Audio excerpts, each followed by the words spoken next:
प्यारे दोस्तों,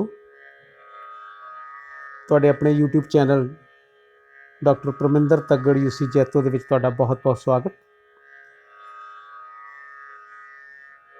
ਪਿਛਲੇ ਲੈਕਚਰ ਦੇ ਵਿੱਚ ਅਸੀਂ ਭਾਰਤੀ ਕਾਵਿ ਸ਼ਾਸਤਰ ਤੋਂ ਗੱਲ ਸ਼ੁਰੂ ਕੀਤੀ ਸੀ।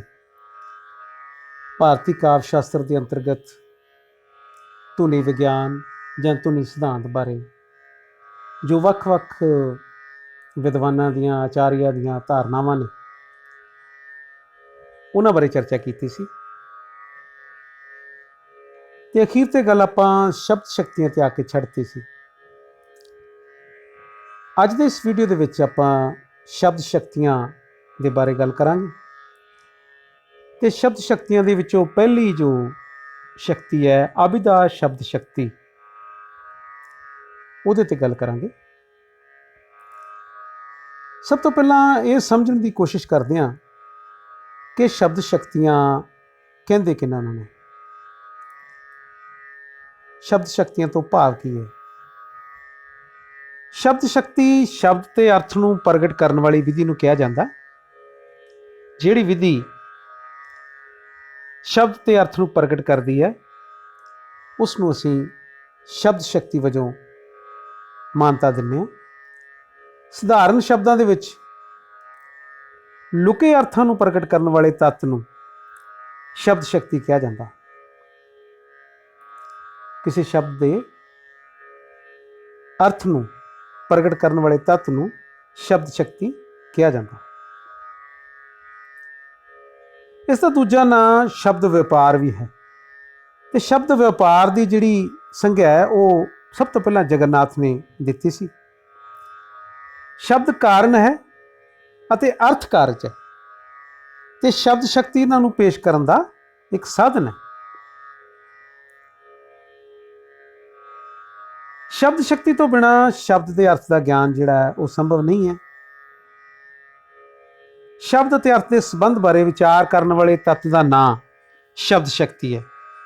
ਮੈਂ ਜਿੰਨੇ ਵੀ ਸ਼ਬਦ ਸ਼ਕਤੀਆਂ ਦੇ ਲੱਛਣ ਹੈ ਉਹ ਇਕੱਲਾ ਇਕੱਲਾ ਕਰਕੇ ਤੁਹਾਡੇ ਨਾਲ ਸਾਂਝਾ ਕਰਨ ਦੀ ਕੋਸ਼ਿਸ਼ ਕਰ ਰਿਹਾ ਪੁਆਇੰਟ ਵਾਈਜ਼। ਇਸ ਤੋਂ ਬਾਅਦ ਇੱਕ ਆਚਾਰੀਆ ਨਗੇਸ਼ ਭੱਟ ਹੋਇਆ, ਉਸਨੇ ਸ਼ਬਦ ਸ਼ਕਤੀਆਂ ਬਾਰੇ ਆਪਣੇ ਵਿਚਾਰ ਦਿੱਤੇ ਨੇ। ਉਹ ਲਿਖਦਾ ਹੈ ਕਿ ਸ਼ਬਦ ਅਤੇ ਅਰਥ ਦਾ ਵੱਖਰਾ ਸੰਬੰਧ ਹੀ ਸ਼ਕਤੀ ਹੈ ਜਿਹੜੀ ਅਰਥ ਦਾ ਗਿਆਨ ਕਰਵਾਉਂਦੀ ਹੈ। ਤੇ ਪ੍ਰਾਚੀਨ ਭਾਰਤੀ ਸੰਸਕ੍ਰਿਤ ਦੇ ਜਿਹੜੇ ਵਿਆਕਰਨਕਾਰ ਨੇ ਉਹਨਾਂ ਨੇ ਸ਼ਬਦ ਦੀ 4 ਤਰ੍ਹਾਂ ਦੀ ਵੰਡ ਕੀਤੀ ਹੈ: ਜਾਤੀ ਸੂਚਕ, ਗੁਣਵਾਚਕ, ਕਿਰਿਆਵਾਚਕ ਜਾਂ ਦ੍ਰਿਸ਼ਾ ਸ਼ਬਦ। ਜਾਤੀਵਾਚਕ ਜਿਹੜੇ ਜਾਤੀ ਵੱਲ ਸੰਕੇਤ ਕਰਦੇ, ਗੁਣਵਾਚਕ ਜਿਹੜੇ ਗੁਣਾਂ ਵੱਲ ਸੰਕੇਤ ਕਰਦੇ, ਕਿਰਿਆ ਜਿਹੜੇ ਕਿਰਿਆ ਵੱਲ ਸੰਕੇਤ ਕਰਦੇ। ਇਸ ਤਰ੍ਹਾਂ ਉਹਨਾਂ ਨੇ ਕੁੱਲ 4 ਤਰ੍ਹਾਂ ਦੀ ਵੰਡ ਕੀਤੀ ਸ਼ਬਦਾਂ ਦੀ ਭਾਰਤੀ ਜਿਹੜੇ ਸੰਸਕ੍ਰਿਤ ਦੇ ਵਿਆਕਰਨਕਾਰ ਨੇ ਪ੍ਰਾਚੀਨ ਕਾਲ ਦੇ। ਅੱਗੇ ਚੱਲਦੇ ਆਪਾਂ ਸ਼ਬਦ ਸ਼ਕਤੀਆਂ ਦੇ ਬਾਰੇ ਆਚਾਰੀਆ ਮੰਮਟ ਕੀ ਵਿਚਾਰ ਰੱਖਦਾ। ਆਚਾਰੀਆ ਮੰਮਟ ਅਨੁਸਾਰ ਸ਼ਬਦ 3 ਤਰ੍ਹਾਂ ਨਾਲ ਪ੍ਰਗਟ ਹੁੰਦਾ: ਵਾਚਕ, ਲਕਸ਼ਣਿਕ ਤੇ ਵਿਅੰਗਕ। ਅੰਗਰੇਜ਼ੀ 'ਚ ਅਸੀਂ ਕਹਿ ਦਿੰਦੇ ਹਾਂ ਐਕਸਪ੍ਰੈਸਿਵ, ਇੰਡੀਕੇਟਰ ਤੇ ਸੁਜੈਸਟਿਵ। ਵਾਚਕ ਕੀ ਹੈ? ਵਾਚਕ ਮੁੱਖ ਅਰਥ ਦਾ ਬੋਧ ਕਰਵਾਉਂਦਾ। ਇਸ ਨੂੰ ਪਹਿਲੇ ਸਥਾਨ ਉੱਪਰ ਪੇਸ਼ ਕੀਤਾ ਜਾਂਦਾ। ਕਿਸੇ ਸ਼ਬਦ ਦਾ ਇੱਕ ਮੁੱਖ ਅਰਥ ਹੁੰਦਾ। ਦੂਜੇ ਸ਼ਬਦਾਂ ਜੇ ਮੈਂ ਤੁਹਾਨੂੰ ਸੌਖਾ ਜਿਹਾ ਕਰਕੇ ਸਮਝਾਵਾਂ, ਜੇ ਤੁਸੀਂ ਮੈਨੂੰ ਮੰਨੋ ਮੈਂ ਇੱਕ ਵਾਚਕ ਹਾਂ, ਜੋ ਕੁਝ ਮੈਂ ਪੇਸ਼ ਕਰ ਰਿਹਾ ਤੁਸੀਂ ਸੁਣ ਰਹੇ ਹੋ, ਉਹ ਕੀ ਹੈ? ਅਰਥ ਹੈ ਜਾਂ ਵਾਚਿਆ ਹੈ ਜਾਂ ਵਾਚ ਹੈ। ਤਾਂ ਵਾਚਕ ਕੀ ਹੈ ਕਿ ਵਾਚਕ ਮੁੱਖ ਅਰਥ ਦਾ ਬੋਧ ਕਰਵਾਉਂਦਾ ਤੇ ਇਸ ਨੂੰ ਪਹਿਲੇ ਸਥਾਨ ਉੱਪਰ ਪੇਸ਼ ਕੀਤਾ ਜਾਂਦਾ। ਕਿਸੇ ਸ਼ਬਦ ਦਾ ਇੱਕ ਮੁੱਖ ਅਰਥ ਹੁੰਦਾ, ਜਿਵੇਂ ਕਿ ਗਊ ਸ਼ਬਦ ਦਾ ਅਰਥ ਗਲ ਵਿੱਚ ਲਟਕਦੇ ਮਾਸ ਆਦਿ ਵਾਲਾ ਇੱਕ ਖਾਸ ਤਰ੍ਹਾਂ ਦਾ ਪਸ਼ੂ ਹੈ। ਇਸ ਗਊ ਸ਼ਬਦ ਤੋਂ ਆਮ ਤੌਰ ਤੇ ਇਸੇ ਅਰਥ ਦਾ ਗਿਆਨ ਹੁੰਦਾ। ਵਾਚਕ ਕੀ ਹੈ? ਇੱਕ ਸ਼ਬਦ ਹੈ ਜਿੱਥੋਂ ਅਰਥ ਦੀ ਅੱਗੇ ਧਾਰਨਾ ਸ਼ੁਰੂ ਹੁੰਦੀ ਹੈ। ਸਭ ਤੋਂ ਪਹਿਲਾਂ ਵਾਚਕ ਦੀ ਜਿਹੜੀ ਹੈ ਉਹ ਸਥਿਤੀ ਬਣਦੀ। ਉਸ ਤੋਂ ਬਾਅਦ ਲਕਸ਼ਣਿਕ। ਲਕਸ਼ਣਿਕ ਅਰਥ ਉਹ ਅਰਥ ਹੁੰਦਾ ਹੈ ਜਿੱਥੇ ਮੁੱਖ ਅਰਥ ਨੂੰ ਛੱਡ ਕੇ ਸ਼ਬਦ ਦੇ ਹੋਰ ਅਰਥ ਵੀ ਨਿਕਲਦੇ ਹਨ। ਜਿਵੇਂ ਕਿਹਾ ਜਾਂਦਾ ਹੈ ਕਿ ਕਮੇਟੀ ਦੀ ਰਾਏ, ਇੱਥੇ ਕਮੇਟੀ ਰਾਏ ਨਹੀਂ ਦੇ ਸਕਦੀ, ਸਗੋਂ ਇਸ ਕਮੇਟੀ ਵਿੱਚ ਜੋ ਲੋਕ ਨੇ ਉਹ ਰਾਏ ਦਿੰਦੇ ਨੇ। ਕਮੇਟੀ ਆਪਣੇ ਮੁੱਖ ਅਰਥ ਨੂੰ ਛੱਡ ਕੇ ਕਮੇਟੀ 'ਚ ਨਿਯੁਕਤ ਹੋਏ ਵਿਅਕਤੀਆਂ ਲਈ ਵਰਤਿਆ ਗਿਆ। ਉਹਨਾਂ ਵਿਅਕਤੀਆਂ ਦੇ ਸਮੂਹ ਨੂੰ ਕਮੇਟੀ ਕਿਹਾ ਗਿਆ। ਮੁੱਖ ਅਰਥ ਨਾਲ ਜੁੜੇ ਅਰਥ ਨੂੰ ਲਾਕਸ਼ਣਿਕ ਅਰਥ ਜਿਹੜਾ ਅਸੀਂ ਕਹਿ ਦਿੰਦੇ ਹਾਂ। ਤਾਂ ਕਮੇਟੀ ਦੇ ਨਾਲ ਜਿਹੜੇ ਅਗਲੇ ਅਰਥ ਹੈ ਉਹ ਜੁੜਦੇ ਆ, ਉਹਨਾਂ ਨੂੰ ਅਸੀਂ ਲਾਕਸ਼ਣਿਕ ਅਰਥ ਜਿਹੜੇ ਆ ਉਹ ਕਹਿ ਦਿੰਦੇ ਹਾਂ। ਵਿਅੰਗਕ, ਵਿਅੰਗਕ ਕੀ ਹੈ? ਵਿਅੰਗਕ ਅਰਥ ਉਹ ਅਰਥ ਹੁੰਦਾ ਹੈ ਜਿੱਥੇ ਮੁੱਖ ਸ਼ਬਦ ਅਤੇ ਉਸਦੇ ਨਾਲ ਨਿਕਲਦੇ ਹੋਰ ਅਰਥਾਂ ਤੋਂ ਬਿਨਾਂ ਕੋਈ ਗੂੜ ਅਰਥ ਵੀ ਪ੍ਰਗਟ ਹੋਵੇ, ਉਸ ਨੂੰ ਵਿਅੰਗ ਅਰਥ ਕਹਿ ਦਿੰਦੇ ਆ। ਯਾਨੀ ਵਾਚਕ ਤੋਂ ਬਾਅਦ ਸਥਿਤੀ ਬਣਦੀ ਲਾਕਸ਼ਣਿਕ ਦੀ, ਤਾਂ ਲਾਕਸ਼ਣਿਕ ਤੋਂ ਬਾਅਦ ਉਸ ਤੋਂ ਵੀ ਗਾਂਹ ਜਿਹੜੇ ਕੋਈ ਅਰਥ ਨਿਕਲਦੇ ਆ, ਉਹ ਸਥਿਤੀ ਜਿਹੜੀ ਹੁੰਦੀ ਹੈ ਉਹਨੂੰ ਅਸੀਂ ਵਿਅੰਗਕ ਜਾਂ ਵਿਅੰਗ ਅਰਥ ਕਹਿ ਦਿੰਦੇ। ਇਸ ਤੋਂ ਬਾਅਦ ਆਪਾਂ ਚੱਲਦੇ ਹਾਂ ਜੋ ਸ਼ਕਤੀਵਾਚਕ ਸ਼ਬਦ ਦੁਆਰਾ ਅਰਥ ਦਾ ਬੋਧ ਕਰਾਏ। ਜੋ ਸ਼ਕਤੀ ਵਾਚਕ ਸ਼ਬਦ ਦੁਆਰਾ ਕੀਤੇ ਅਰਥ ਦਾ ਬੋਧ ਕਰਾਏ ਉਸ ਨੂੰ ਅਬਦਾ ਸ਼ਕਤੀ ਕਹਿੰਦੇ ਆ। ਆਚਾਰੀਆ ਨੇ ਇਸ ਨੂੰ ਸ਼ਬਦ ਦੀ ਪ੍ਰਥਮ ਸ਼ਕਤੀ ਕਿਹਾ। ਇਸ ਤੋਂ ਪਹਿਲਾਂ ਜਿਹੜੀ ਆਪਾਂ ਚਰਚਾ ਕੀਤੀ ਹੈ ਉਹ ਕੀਤੀ ਹੈ ਸ਼ਬਦ ਸ਼ਕਤੀਆਂ ਦੇ ਬਾਰੇ। ਹੁਣ ਜਿਹੜੀ ਆਪਾਂ ਚਰਚਾ ਸ਼ੁਰੂ ਕਰ ਰਹੇ ਹਾਂ ਉਹ ਕਰ ਰਹੇ ਹਾਂ ਅਬਦਾ ਸ਼ਬਦ ਸ਼ਕਤੀ ਬਾਰੇ ਕਿ ਅਬਦਾ ਸ਼ਬਦ ਸ਼ਕਤੀ ਕੀ ਹੈ। ਤਾਂ ਅਬਦਾ ਸ਼ਬਦ ਸ਼ਕਤੀ ਕੀ ਹੈ? ਜੋ ਸ਼ਕਤੀ ਜਿਹੜੀ ਆਪਾਂ ਵਾਚਕ ਦੇ ਵਿੱਚ ਪਰਿਭਾਸ਼ਾ ਦਿੱਤੀ ਸੀ ਉਹਨੂੰ ਅੱਗੇ ਹੋਰ ਵਿਸਥਾਰ ਦਿੰਦੇ ਹਾਂ। ਜੋ ਸ਼ਕਤੀ ਵਾਚਕ ਸ਼ਬਦ ਦੁਆਰਾ ਅਰਥ ਦਾ ਬੋਧ ਕਰਾਏ ਉਸ ਨੂੰ ਅਬਦਾ ਸ਼ਕਤੀ ਕਹਿੰਦੇ ਹਨ। ਆਚਾਰੀਆ ਨੇ ਇਸ ਨੂੰ ਸ਼ਬਦ ਦੀ ਪ੍ਰਥਮ ਜਿਹੜੀ ਸ਼ਕਤੀ ਹੈ ਉਹ ਕਿਹਾ। ਪ੍ਰਥਮ ਸ਼ਕਤੀ ਇਸ ਕਰਕੇ ਹੈ ਜਿੰਨੀ ਦੇਰ ਤੱਕ ਅਬਦਾ ਨਹੀਂ ਹੋਊਗੀ ਉਨੀ ਦੇਰ ਤੱਕ ਲਕਸ਼ਣ ਨਹੀਂ ਹੋਊਗੀ, ਤੇ ਉਨੀ ਦੇਰ ਤੱਕ ਜੇ ਲਕਸ਼ਣ ਨਹੀਂ ਹੋਊਗੀ ਤਾਂ ਉਨੀ ਦੇਰ ਤੱਕ ਵਿਅੰਜਨਾ ਨਹੀਂ ਹੋਊਗੀ। ਇਸੇ ਕਰਕੇ ਆਚਾਰੀਆ ਨੇ ਇਸ ਨੂੰ ਸ਼ਬਦ ਦੀ ਪ੍ਰਥਮ ਸ਼ਕਤੀ ਕਿਹਾ। ਸ਼ਬਦ ਦੇ ਸੁਣਨ ਮਾਤਰ ਹੀ ਉਸ ਦਾ ਜੋ ਅਰਥ ਪ੍ਰਗਟ ਹੋ ਜਾਂਦਾ ਹੈ ਉਸ ਨੂੰ ਮੁੱਖ ਅਰਥ ਕਿਹਾ ਜਾਂਦਾ ਹੈ। ਕਿਸੇ ਸ਼ਬਦ ਨੂੰ ਸੁਣਦੇ ਸਾਰ ਜੋ ਅਸੀਂ ਉਹਦੇ ਅਰਥ ਲੈਂਦੇ ਹਾਂ ਉਹ ਉਹਦੇ ਮੁੱਖ ਅਰਥ ਹੁੰਦੇ ਆ, ਮੁੱਢਲੇ ਅਰਥ। ਸ਼ਬਦਕੋਸ਼ ਵਿੱਚ ਹਰੇਕ ਸ਼ਬਦ ਦਾ ਜੋ ਅਰਥ ਦਿੱਤਾ ਜਾਂਦਾ ਉਸ ਦਾ ਆਧਾਰ ਅਬਦਾ ਸ਼ਕਤੀ ਹੀ ਹੈ। ਤਾਂ ਹੁਣ ਤੁਹਾਨੂੰ ਗੱਲ ਸਮਝ ਆ ਗਈ ਹੋਣੀ ਕਿ ਅਬਦਾ ਸ਼ਕਤੀ ਹੈ ਕੀ? ਜਿਹੜੀ ਸ਼ਕਤੀ ਤੋਂ ਸਾਰੀਆਂ ਅਗਲੀਆਂ ਸ਼ਕਤੀਆਂ ਦੀ ਵਿਵਸਥਾ ਬਣਦੀ ਹੈ ਉਸ ਨੂੰ ਅਸੀਂ ਅਬਦਾ ਸ਼ਕਤੀ ਕਹਿੰਦੇ। ਅਬਦਾ ਸ਼ਕਤੀ ਉਹ ਸ਼ਕਤੀ ਹੈ ਜਿਸ ਰਾਹੀਂ ਸ਼ਬਦ ਦਾ ਸੁਭਾਵਿਕ ਅਰਥ ਪਤਾ ਚੱਲਦਾ ਹੈ। ਅਬਦਾ ਸ਼ਕਤੀ ਦੀ ਵਰਤੋਂ ਹੀ ਅਸੀਂ ਆਮ ਬੋਲਚਾਲ ਵਿੱਚ ਕਰਦੇ ਹਾਂ। ਜਦੋਂ ਕਿਸੇ ਸ਼ਬਦ ਦੇ ਅਰਥ ਨਿਕਲਦੇ ਹੋਣ ਉੱਥੇ ਅਬਦਾ ਸ਼ਬਦ ਸ਼ਕਤੀ ਹੁੰਦੀ ਹੈ। ਯਾਨੀ ਸ਼ਬਦ ਅਸੀਂ ਉਸੇ ਨੂੰ ਕਹਿੰਦੇ ਹਾਂ ਨਾ ਕਿ ਜਿਹਦੇ ਕੋਈ ਖਾਸ ਅਰਥ ਨਿਕਲਦੇ ਹੋਣ ਉਹਨੂੰ ਅਸੀਂ ਸ਼ਬਦ ਮੰਨਦੇ ਹਾਂ। ਤਾਂ ਜਦੋਂ ਕਿਸੇ ਸ਼ਬਦ ਦੇ ਅਰਥ ਨਿਕਲਦੇ ਹੋਣ ਉੱਥੇ ਅਬਦਾ ਸ਼ਬਦ ਸ਼ਕਤੀ ਹੁੰਦੀ ਹੈ। ਅਬਦਾ ਸ਼ਬਦ ਸ਼ਕਤੀ ਰਾਹੀਂ ਹੀ ਅਸੀਂ ਹਰੇਕ ਲਫ਼ਜ਼ ਦੇ ਪਹਿਲੇ ਸੰਦਰਭ ਵਿੱਚ ਅਰਥ ਜਾਣਨ ਵਿੱਚ ਸਮਰੱਥ ਹੁੰਦੇ ਹਾਂ। ਅਬਦਾ ਸ਼ਕਤੀ ਰਾਹੀਂ ਹੀ ਅਸੀਂ ਹਰੇਕ ਲਫ਼ਜ਼ ਦੇ ਪਹਿਲੇ ਸੰਦਰਭ ਵਿੱਚ ਅਰਥ ਜਾਣਨ ਵਿੱਚ ਸਮਰੱਥ ਹੁੰਦੇ ਹਾਂ। ਅੱਗੇ ਅਬਦਾ ਸ਼ਕਤੀ ਬਾਰੇ ਵੱਖ-ਵੱਖ ਆਚਾਰੀਆ ਨੇ ਆਪੋ ਆਪਣੀਆਂ ਪਰਿਭਾਸ਼ਾਵਾਂ ਦੀ ਚਰਚਾ ਕੀਤੀ, ਪਰਿਭਾਸ਼ਾਵਾਂ ਦਿੱਤੀਆਂ ਨੇ। ਜਿਹੜਾ ਆਚਾਰੀਆ ਮੰਮਟ ਹੈ, ਆਚਾਰੀਆ ਦੇ ਉੱਪਰ ਬਿੰਦੀ ਵੱਧ ਲੱਗੀ ਹੋਈ ਹੈ, ਇਹਨੂੰ ਰੱਦ ਸਮਝੋ। ਆਚਾਰੀਆ ਮੰਮਟ ਹੈ ਜਿਹੜਾ ਉਹ ਪ੍ਰਤੱਖ ਤੌਰ ਤੇ ਸੰਕੇਤਕ ਅਰਥ ਨੂੰ ਜੋ ਸ਼ਬਦ ਦਰਸਾਉਂਦਾ ਹੈ ਉਹ ਵਾਚਕ ਹੈ। ਕੀ ਕਹਿੰਦਾ ਹੈ ਕਿ ਪ੍ਰਤੱਖ ਤੌਰ ਤੇ ਸੰਕੇਤਕ ਅਰਥ ਨੂੰ ਜੋ ਸ਼ਬਦ ਦਰਸਾਉਂਦਾ ਹੈ ਉਹ ਵਾਚਕ ਹੈ ਅਤੇ ਉਸ ਵਾਚਕ ਕਿਸਮ ਦੇ ਸ਼ਬਦ ਦਾ ਅਰਥ ਵਾਚ ਹੈ। ਵਾਚਕ ਰੂਪ ਸ਼ਬਦ ਦਾ ਵਾਚ ਰੂਪ ਅਰਥ ਜਿਸ ਸ਼ਕਤੀ ਦੇ ਗਿਆਨ ਰਾਹੀਂ ਦਿੰਦਾ ਹੈ ਉਸ ਨੂੰ ਅਬਿਦਾ ਸ਼ਬਦ ਸ਼ਕਤੀ ਕਿਹਾ ਜਾਂਦਾ। ਆਚਾਰੀਆ ਨਗੇਸ਼ ਭੱਟ ਕੀ ਕਹਿੰਦਾ? ਉਹ ਕਹਿੰਦਾ ਸ਼ਬਦ ਦੇ ਅਰਥ ਦਾ ਇੱਕ ਵਿਲੱਖਣ ਸੰਬੰਧ ਹੀ ਸ਼ਕਤੀ ਹੈ। ਸ਼ਬਦ ਦੇ ਅਰਥ ਦਾ एक विलक्षण संबंध ही शक्ति है जिहड़ी अर्थ का ज्ञान करवाउंदी है। ये शब्द ते अर्थ जुड़ते हैं तो ज्ञान प्रगट होंदा है। लोकां दे कार विहार तो संकेत होने करके इस संबंध का एहसास होंदा है। इसनूं संकेत कहते हैं। इस संकेत ते जोर पाउण नाल अर्थ प्रगट होंदा है। इस संकेत अर्थ नूं अबदा शब्द शक्ति कहते हैं। इन्हां तो बाद एक परिभाषा होर आउंदी है जगन्नाथ दी। वो बड़े सौखे शब्दों दे विच अबदा शब्द शक्ति की परिभाषा करता है।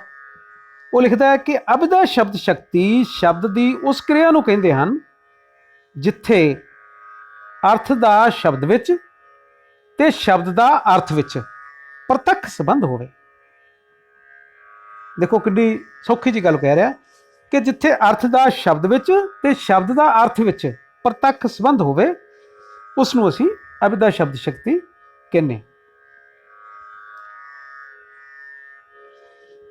अगे आ जाता है कि अबदा शब्द शक्ति जिहड़ी है वो किहड़े किहड़े साधनां नाल विचारी जाती है। अबदा शब्द शक्ति के 8 साधन है तो इन्हां साधनां के कारण ही मनुख इस गल ते सहज निश्चय कर सकता है कि इस शब्द का इहो अर्थ ग्रहण करना है, होर नहीं करना। वो किहड़े किहड़े साधन है? पहला साधन है साडे कोले व्याकरण। व्याकरण तो वाक विच वरते शब्दों के धातु अगेतर पिछेतर आदि का ज्ञान होंदा है। इस तरह शब्द का सही अर्थ पता लगता है। हुण धातु की है? मूल शब्द होंदा है। जिवें लक्कड़ एक मूल शब्द है जिसके अपने अर्थ है, लेकिन लक्कड़ दे नाल जदों असीं पिछेतर ला दिंदे हां हारा तो की बन जाता लक्कड़हारा जां लकड़ी कट्टण वाला। इस तरह मानसिक मन तो पैदा होने वाला, धार्मिक धर्म नाल जुड़िया होया। तो इस व्याकरण जिहड़ी आ वो अबदा शब्द शक्ति के साधना दे विच पहला साधन। दूजा साधन है उपमान। उपमान का अर्थ है बराबरी, समानता, मेल। इस नाल भी संकेत का पता लगता है, भाव अर्थ का पता लगता है। जिवें जमी जौ वर्गी हुंदी है। इस मेल जां उपमान तो जमी नूं ना जानण वाला उसनूं वेख के झट समझ जाएगा कि जमी किहो जी हुंदी है। तीजा साधन है कोश, डिक्शनरी। कोश द्वारा शब्द के अर्थ बारे शंके नूं दूर किया जा सकता है। कोश द्वारा शब्द के अर्थ बारे शंके नूं असीं दूर कर सकते हैं। कोश तो ही पता लगता है कि न्याणा शब्द के 2 अर्थ है। न्याणा शब्द तुसीं सुनिया, एक तो न्याणा आपां बच्चे वास्ते वरतदे हां ते दूजा न्याणा काहदे वास्ते वरतदे हां? एक रस्सा जिहड़ा किसी दुधारू पशु दी पिछलियां लत्तां नूं पाया जांदा तां कि वह पशु हिल ना सके ते पशु नूं आसानी नाल चोया जा सके, दुध कढ़िया जा सके। उहनूं भी न्याणा कहंदे आ। जो तुसीं भाई कान सिंह नाभा का शब्द कोश पढ़ोगे तो उहदे विच तुसीं एक शब्द के कई कई अर्थ जिहड़े आ वो देखो। इस तरह कोश भी अगला साधन है अबदा शक्ति का। चौथा साधन है प्रसिद्ध व्यक्ति का कथन। मन्ने परमन्ने व्यक्ति के कथन तो भी संकेत अर्थ ग्रहण करता है। जिवें कोई भरोसेयोग आदमी अणजाण नूं कहे कि इस शे का इस शै का आ ना है, इस चीज़ का आ ना है, वो अर्थ ही मान लेंदा तो उस शब्द तो उस शै का बिंब ग्रहण कर लेंदा है। जिवें किसी बच्चे नूं असीं कहने हैं कि हाथी है, हाथी का बिंब किवें उसारते हैं? ठीक है, जदों हाथी की उन्होंने अर्थ पता लग गए, हाथी दिखाता वो अर्थ पता लग गए, बच्चा हमेशा लिए समझ जाता है कि वड्डा जानवर हाथी है। तो जदों उन्होंने ये कहा जाता है कि वह बंदा हाथी वर्गा है तो फट वो दिमाग दे विच एक बिंब बनता कि हाथी वर्गा भाव वो बहुत खुले डुले हड्डां पैरां वाला, बहुत उच्चा लंबा है, बहुत मोटा तो बहुत भारा है। ਅੱਗੇ ਆ ਜਾਓ, ਪੰਜਵਾਂ ਸਾਧਨ ਵਿਵਹਾਰ। ਸ਼ਬਦਾਂ ਦੀ ਰੋਜ਼ਾਨਾ ਵਿਹਾਰਕ ਵਰਤੋਂ ਦੁਆਰਾ ਵੀ ਅਸੀਂ ਸੰਕੇਤ ਗ੍ਰਹਿਣ ਕਰਦੇ ਹਾਂ। ਜਿਵੇਂ ਇੱਕ ਬੱਚਾ ਹੈ, ਉਹ ਆਪਣੀ ਮਾਂ ਕੋਲ ਬਹੁਤ ਸਾਰੀਆਂ ਚੀਜ਼ਾਂ ਸਿੱਖਦਾ।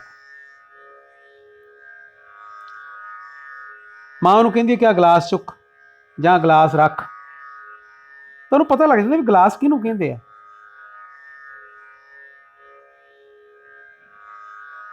ਤਾਂ ਉਸਨੂੰ ਪਤਾ ਲੱਗ ਜਾਂਦਾ ਕਿਹੜਾ ਬਰਤਨ ਗਲਾਸ ਹੈ। ਅਗਲਾ ਸਾਧਨ ਹੈ ਪ੍ਰਸਿੱਧ ਪਦ ਦੀ ਨੇੜਤਾ। ਕਿਸੇ ਸ਼ਬਦ ਨਾਲ ਕਿਸੇ ਦੂਜੇ ਪ੍ਰਸਿੱਧ ਸ਼ਬਦ ਦੇ ਰਹਿਣ ਨਾਲ ਸੰਕੇਤ ਜਾਂ ਅਰਥ ਦਾ ਗਿਆਨ ਹੁੰਦਾ ਹੈ। ਮਸਲਨ ਮਨੁੱਖ ਮਧੂ ਤੋਂ ਮਤਵਾਲੇ ਹੋ ਰਹੇ ਹਨ। ਮਨੁੱਖ ਮਧੂ ਤੋਂ ਮਤਵਾਲੇ ਹੋ ਰਹੇ ਹਨ। ਇੱਥੇ ਮਤਵਾਲੇ ਪਦ ਨਾਲ ਰਹਿਣ ਕਰਕੇ ਮਧੂ ਦੇ ਅਰਥ ਜਿਹੜੇ ਆ ਉਹ ਬਦਲ ਜਾਂਦੇ। ਕਿਵੇਂ ਬਦਲ ਜਾਂਦੇ ਆ? ਜਦੋਂ ਅਸੀਂ ਮਤਵਾਲਿਆਂ ਦੀ ਗੱਲ ਕਰਾਂਗੇ, ਉੱਥੇ ਜਦੋਂ ਮਧੂ ਸ਼ਬਦ ਆਉਂਦਾ ਹੈ ਤਾਂ ਇਹਦਾ ਮਤਲਬ ਗੱਲ ਸ਼ਰਾਬ ਦੀ ਹੋ ਰਹੀ ਹੈ, ਅਰਥਾਂ ਦਾ ਵਿਸਥਾਰ ਹੋ ਜਾਂਦਾ ਹੈ। ਕਿਉਂਕਿ ਸ਼ਹਿਦ ਜਿਹੜਾ ਹੈ ਉਹ ਇੱਕ ਹੋਰ ਚੀਜ਼ ਹੈ, ਤੇ ਕਿਉਂਕਿ ਉਹ ਮਤਵਾਲੇ ਨਾਲ ਜੁੜਿਆ ਹੋਇਆ, ਇਸ ਕਰਕੇ ਉੱਥੇ ਸ਼ਹਿਦ ਦਾ ਮਤਲਬ ਸ਼ਰਾਬ ਹੈ। ਜਾਂ ਸ਼ਰਾਬ ਬਾਰੇ ਕੀ ਕਹਿੰਦੇ, ਦੁੱਧ ਨੂੰ ਕਹਿੰਦੇ 13ਵਾਂ ਰਤਨ। ਜਦੋਂ 13ਵਾਂ ਰਤਨ ਕਿਹਾ ਜਾਂਦਾ ਤਾਂ ਉੱਥੇ ਮੰਨਿਆ ਜਾਂਦਾ ਕਿ ਦੁੱਧ ਦੀ ਗੱਲ ਹੋ ਰਹੀ ਹੈ।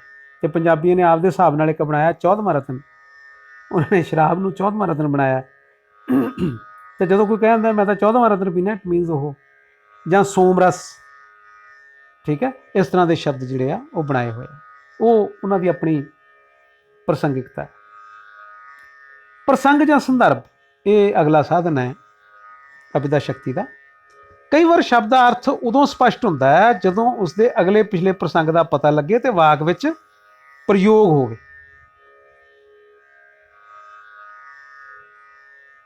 ਆਪਾਂ ਕਈ ਵਾਰੀ ਕਹਿ ਦਿੰਦੇ ਹਾਂ, ਕੋਈ ਬੰਦਾ ਆਪਾਂ ਨੂੰ ਕਹਿੰਦਾ ਕਿ ਇਹ ਸ਼ਬਦ ਕੀ ਅਰਥ ਹੋਵੇ, ਤਾਂ ਆਪਾਂ ਨੂੰ ਇੱਕਦਮ ਸਮਝ ਨਹੀਂ ਆਉਂਦੀ, ਕਿਉਂਕਿ ਉਹ ਸ਼ਬਦ ਦੇ ਕਈ ਅਰਥ ਹੋ ਸਕਦੇ ਆ।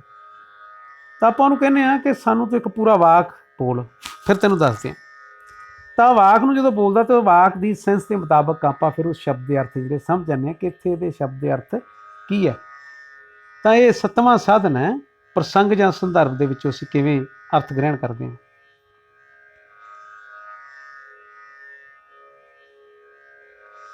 ਇਸ ਤੋਂ ਇਲਾਵਾ 8ਵਾਂ ਜਿਹੜਾ ਸਾਧਨ ਹੈ ਉਹ ਹੈ ਵਿਵਰਤੀ ਜਾਂ ਟੀਕਾ ਜਾਂ ਵਿਆਖਿਆ। ਵਿਵਰਤੀ ਦਾ ਅਰਥ ਹੈ ਟੀਕਾ, ਵਿਵਰਣ ਜਾਂ ਸਪਸ਼ਟੀਕਰਨ। ਇਸ ਵਿੱਚ ਸਮਾਨ ਅਰਥ ਵਾਲੇ ਪਦ ਦੁਆਰਾ ਸੰਕੇਤ ਗ੍ਰਹਿਣ ਹੁੰਦਾ ਹੈ। ਜੇ ਕਿਸੇ ਸ਼ਬਦ ਦੀ ਸਾਨੂੰ ਗੱਲ ਸਮਝ ਨਹੀਂ ਆਉਂਦੀ, ਉਹਦਾ ਅਰਥ ਸਮਝ ਨਹੀਂ ਆਉਂਦਾ, ਤਾਂ ਕਿਸੇ ਸ਼ਬਦ ਕੋਸ਼ ਨੂੰ ਅਸੀਂ ਦੇਖਦੇ ਹਾਂ, ਕਿਸੇ ਸਾਹਿਤ ਕੋਸ਼ ਨੂੰ ਦੇਖਦੇ ਹਾਂ। ਕਿਸੇ ਸਾਹਿਤਕ ਸ਼ਬਦ ਬਾਰੇ ਜਾਣਨਾ ਤਾਂ ਸਾਹਿਤਕ ਕੋਸ਼ ਨੂੰ ਦੇਖਦੇ ਹਾਂ, ਉੱਥੋਂ ਸਾਨੂੰ ਉਹਦੇ ਬਾਰੇ ਪੂਰੀ ਜਿਹੜੀ ਹੈ ਉਹ ਤਸੱਲੀ ਹੋ ਜਾਂਦੀ ਹੈ।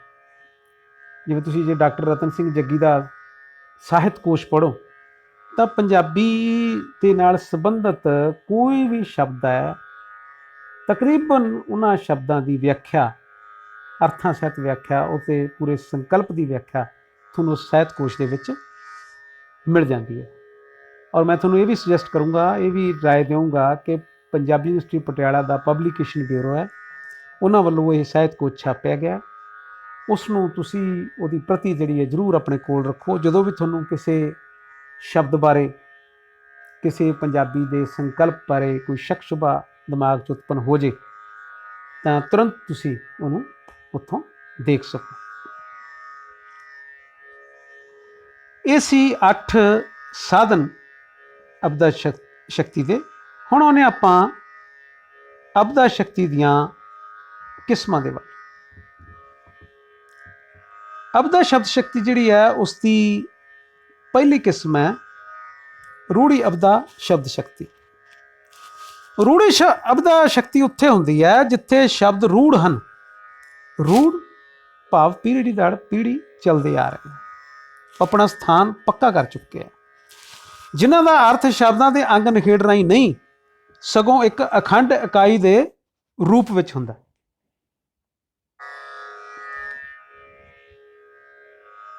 ਸਗੋਂ ਇੱਕ ਅਖੰਡ ਇਕਾਈ ਦੇ ਰੂਪ ਵਿੱਚ ਹੁੰਦਾ, ਜੋ ਪਰੰਪਰਾ ਤੋਂ ਪੱਕੇ ਰੂਪ ਵਿੱਚ ਪ੍ਰਚਲਿਤ ਹੋ ਚੁੱਕੇ ਹਨ, ਜਿਵੇਂ ਘੋੜਾ, ਘਰ, ਬੂਟਾ, ਮੇਜ਼, ਇਸ ਤਰ੍ਹਾਂ ਦੇ ਸ਼ਬਦ। ਇਸ ਤਰ੍ਹਾਂ ਇਹ ਇੱਕ ਅਖੰਡ ਇਕਾਈ 'ਚ ਹੀ ਅਰਥ ਪ੍ਰਦਾਨ ਕਰਦੇ ਹਨ। ਅਖੰਡ ਤੋਂ ਭਾਵ ਖੰਡਿਤ ਨਾ ਹੋਣਾ।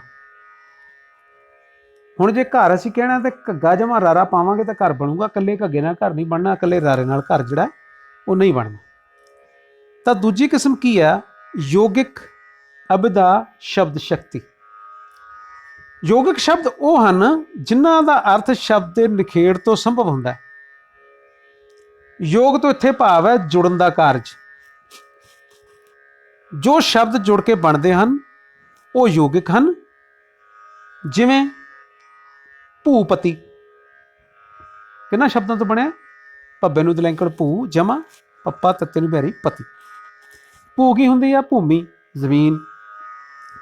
ਪਤੀ ਕੀ ਹੁੰਦਾ? ਮਾਲਕ, ਭਾਵ ਭੂਮੀ ਦਾ ਮਾਲਕ ਜਾਂ ਜ਼ਮੀਨ ਦਾ ਮਾਲਕ ਜਾਂ ਪ੍ਰਿਥਵੀ ਦਾ ਮਾਲਕ।